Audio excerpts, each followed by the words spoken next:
Hello guys, आपका स्वागत है फिजिक्स पीवाई की for NEET JEE and CBSE में। अगर आपको कॉन्सेप्ट अच्छे से समझ में आ जाए तो वीडियो को लाइक करना और हमारे चैनल को सब्सक्राइब करना मत भूलना। इस क्वेश्चन में कह रहा है give an example of first का एग्जांपल क्या होगा?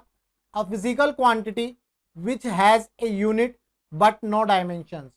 मतलब एक ऐसी फिजिकल क्वांटिटी बतानी है जिसके अंदर जिसकी यूनिट है लेकिन वो डायमेंशन लेस है। डायमेंशन लेस है यानी कि कोई डायमेंशन नहीं है। तो ऐसे एग्जांपल बताओ भाई, कौन कौन से हो सकते हैं? जैसे plane angle, solid angle. Plane angle की जो यूनिट होती है वो रेडियन होती है और सॉलिड एंगल की जो यूनिट होती है वो स्टेरेडियन होती है। क्लियर है? तो लेकिन इनका जो है ना डायमेंशन नहीं होता। कैसे नहीं होता इसको समझो। देखो, प्लेन एंगल क्या होता है? Theta is equal to length of arc upon में रेडियस। तो बेसिकली एक तरह से ये भी लेंथ, तो एल अपॉन में एल ये कैंसिल हो जाते हैं, तो इसका कोई भी डायमेंशन नहीं होता। सिमिलरली सॉलिड एंगल के लिए, सॉलिड एंगल का क्या फॉर्मूला होता है? सॉलिड एंगल का क्या फॉर्मूला होता है? ये होता है एरिया अपॉन में रेडियस का स्क्वायर। तो एरिया का जो डायमेंशनल फॉर्मूला होगा वो एल स्क्वायर, और ये रेडियस है तो रेडियस का डायमेंशनल फॉर्मूला एल स्क्वायर।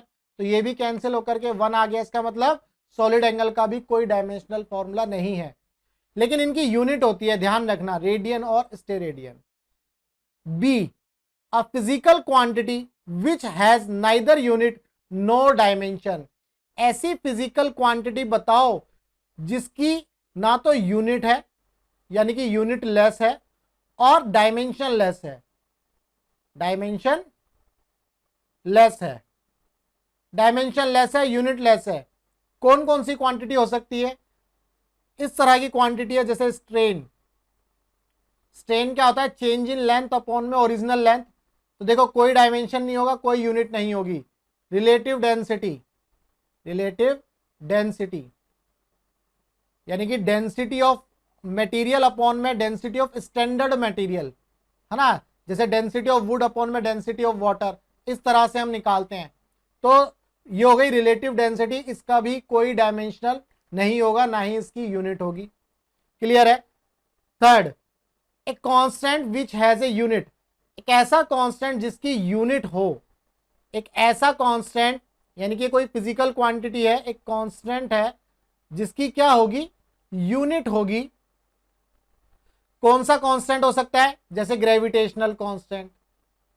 क्या होता है? Gravitational constant. ये सब हम पढ़ेंगे, ग्रेविटेशन वाले चैप्टर में पढ़ना है इन सबको। क्लियर है? और क्या हो सकता है?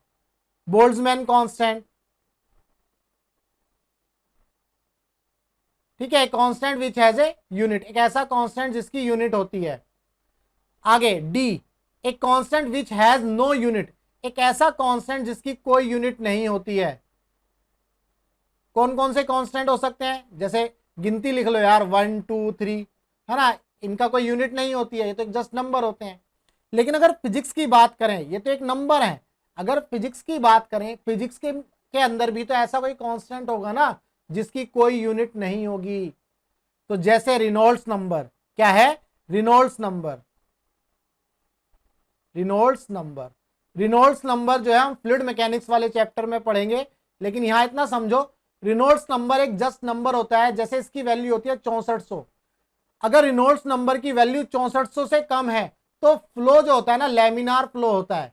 क्या होता है? Laminar flow. ये सब हम फ्लूइड मैकेनिक्स वाले चैप्टर में पढ़ेंगे। अगर रिनोल्ड्स नंबर 6400 से ज्यादा हो गया, अगर रिनोल्ड्स नंबर हमारा 6400 से ज्यादा हो गया तो टर्बुलेंट फ्लो हो जाता है। ठीक है, ये सब फ्लूइड मैकेनिक्स वाले चैप्टर में पढ़ेंगे। क्लियर है? तो हमें चारों के एग्जाम्पल हमने देख लिए।